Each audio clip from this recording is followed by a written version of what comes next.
Hello guys, उज्यालो भइसक्यो, good morning भइसक्यो। हाम्रो दिदी भने अझै सुत्दै हुनुहुन्छ अनि म चाहिँ यता गोदामतिर काम गरेर पसिनै पसिना भइसकेँ गाइज।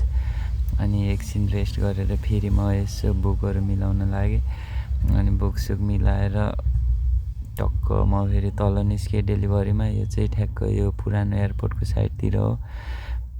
अनि त्यसपछि चाहिँ यता डेलिभरी थियो एउटा स्कुलमा। अनि टक्क म सामान पुर्याएँ अनि निस्केँ। त्यहाँबाट निस्किँदाखेरि एकजना चाहिँ सर र शीतलमा मजाले सुत्दै थियो भने दुईजना चाहिँ गर्मी भए पनि आफ्नो काम गर्दै थियो।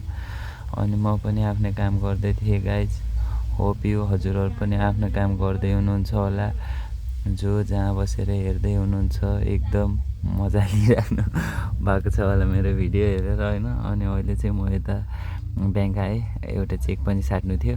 अनि त्यसपछि कामसाम सकियो। अनि के गर्नु भनेर यस्तो हल्का पढेको नाटक गरेको, पढेको चाहिँ होइन। ल, सी यु गाइज।